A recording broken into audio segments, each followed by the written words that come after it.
Welcome to the Football News Top 10s and Lifestyle Zone. I go by the names of RD to this channel, and today we are really here to talk about the so-called Newcastle Takeover. Smash the like button, comment and share. If at all you're watching us for the very first time, and able to subscribe to my channel so as not to miss out on stories that we do upload in here on a daily. Now, we all know that Newcastle does no longer belong to Ashley. Ashley was really the owner of Newcastle for some long time in there, close to 15 years into ownership in there. But this time around, things have changed when the so-called man from the royal ruling family, from the so-called Saudi Arabia in there, came in and really took over in there. And the Newcastle Takeover, yeah, it was taken over today. Who owns the Premier League football? That is the very big question in there. I mean, look at most of the clubs into the so-called Premier League. Most of the big ones are really not owned by English people in there. Today, Newcastle has become one of the richest clubs in the Premier League, effectively taken over by Saudi Arabian state. The £300 million deal is being welcomed by fans after Mike Ashley's 14-year reign resulted in lack of investment and successes for the club. Remember, in the two eras of a man who goes by names of Mike Ashley, Newcastle was relegated twice in there, and they saw themselves drop to the so-called championship, and they really bounced back in there in style in there. So that shows you how much they saw concerned in there. But this is no longer news, and every one of you knows it, that Newcastle has been taken over in there. But all I really want to let you know is that is one thing that I really want us to talk about. It's something concerning a man who goes by the names of the new man who has really taken over Newcastle in there. The man who has taken over Newcastle. The new man has taken over Newcastle in there. And the other thing I really want us to talk about is the other thing I want us to talk about is what it means after this takeover of Newcastle, especially to teams like Arsenal in there, because you are seeing Arsenal. The reason why I'm taking Arsenal is the team that is in hot soup. Why is it in hot soup? It's really trying to get back to the level. It's building itself to the level it's supposed to be in there. And when you saw its investment this season, it is the number one Premier League club that spent a lot in there. And I think it was followed by Manchester United, then Man City in there, and Chelsea. So it shows you that Arsenal is willing to invest in there. But as they're trying to build their squad, a certain rich man from Saudi Arabia has really come in to really come and make things or change things at Arsenal in there. So that is something that I really want us to talk about and discuss here onto the so-called Football News Top 10s and Lifestyle Zone. Arsenal is really going to be the top point in here today, because this small girl who came in at Newcastle is really trying to get Newcastle to the levels of Man City, Chelsea. Remember, the two teams that I really know that they are where they are because of money. It's Chelsea and Man City. I've seen these clubs.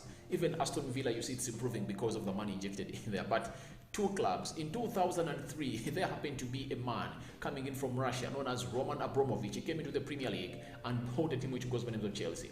By the time he came in at Chelsea, I think Chelsea had taken close to 50, between 30 and 50 years when they were not winning the so-called Premier League. Guess what happened?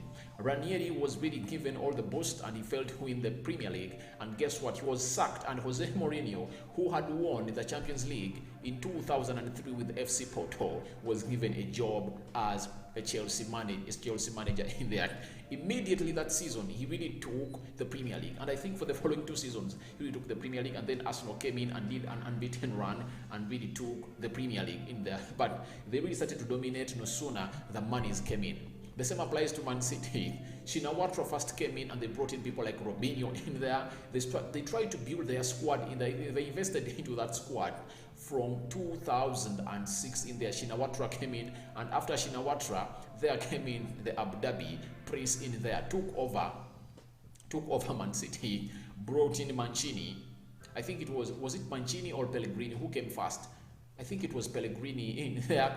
Pellegrini failed and Mancini came in and they really won their first Premier League in there. Remember that day, United, they won that Premier League equaling points with Manchester United, but they won it on goal difference in there. So it shows you how much money has changed the Premier League. So don't be worried, because let me show you this. This is why Arsenal fans should worry, because this guy is the richest. He's the richest owner of a team in the Premier League. This is the reason as to why teams like Arsenal should worry in there. Look at that. Look at who is in the number one. He is the richest. Look, his worth is 320 billion pounds. You get? That is the owner of Newcastle, Saudi Arabia Public Investment Fund. It's like a company that has taken over Newcastle. Look at how much they own. Their net worth is 320 billion in there. Sheikh Mansour of Man City is at $23.2 billion. Now, just imagine if at all a team known as Man City has dominated the Premier League since 2010 up to now. They are winning trophies year in, year out in there, and they've managed to reach at the Champions League final, and they were beaten in there. They've brought in a player who goes with Jack Grealish at £100 million, who has broken the British record in there. If they're really spending like that when they're having an owner whose net worth is $23.2 billion, what do you think a team like Newcastle is going to be like when they're really having an owner, a company that is worth 320 billion? You know what they do? Because they want to beat the so-called financial law of what we call the so-called UEFA and the Premier League. What they do, you remember even Sheikh Mansour of Man City did it. What he did, he said that he's buying to change the name of Man City. Remember that city of Manchester, the stadium of Man City was called City of Manchester. Guess what he did? He said, I'm changing the name of the so-called stadium from the City of Manchester to Etihad Stadium, and I'm paying £500 million to change it.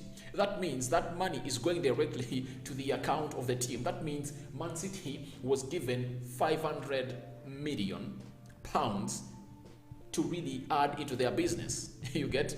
So that is what they are going to do. And I think this man will come in and say, I'm changing the stadium. Let me check the name of the Newcastle Stadium.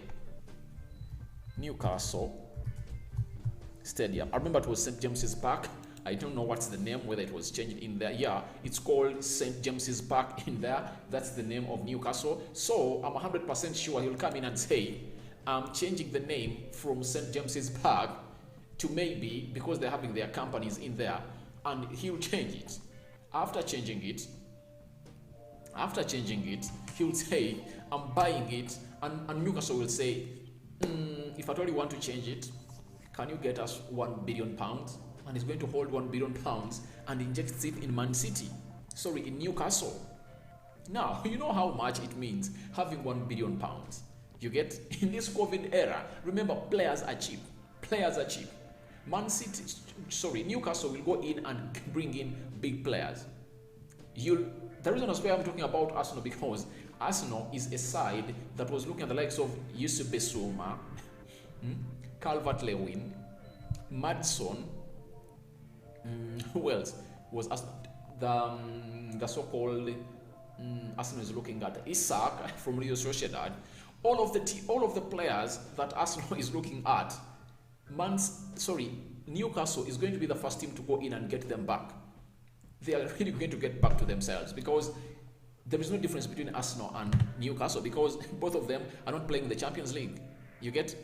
And trust me, in the January transfer window, Newcastle is starting there and then. They're starting there and then.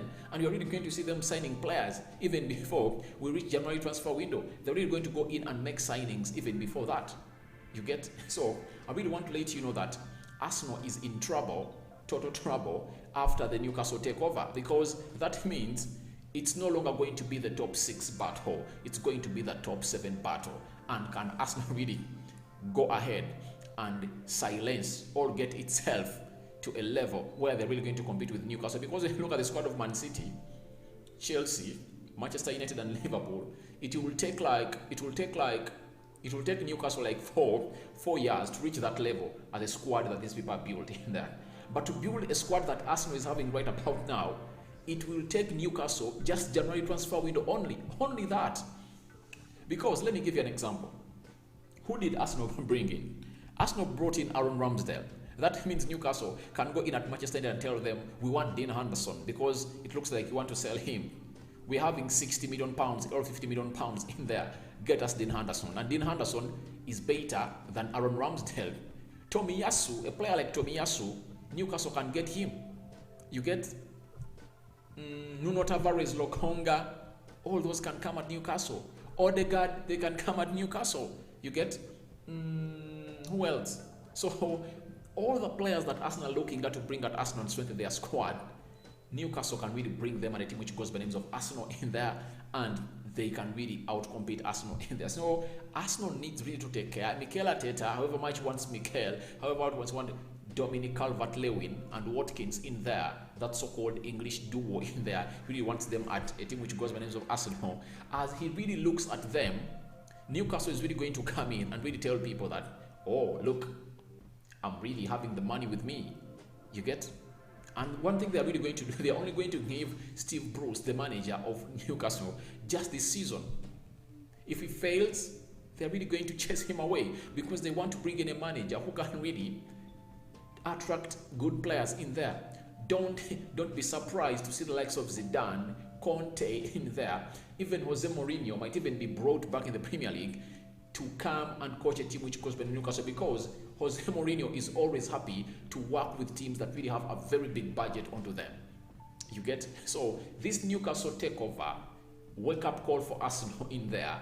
Arsenal should really strengthen or tighten its belt, because if it doesn't, even their road to top 4 can be really destroyed by the coming of Newcastle, because the takeover of Newcastle changes all things, changes everything in the Premier League, especially to teams like Arsenal, Everton, Leicester City, and Tottenham Hotspur.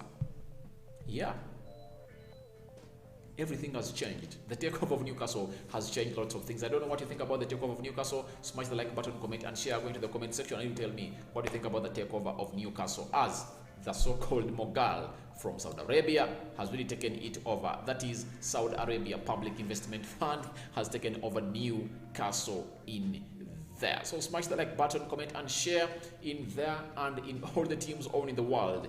They are the richest, and they have taken over Newcastle. I know you all have your different thoughts in here. Leave them into the comment section below. I go by the names of RD to this channel. Good night for those that will watch this video.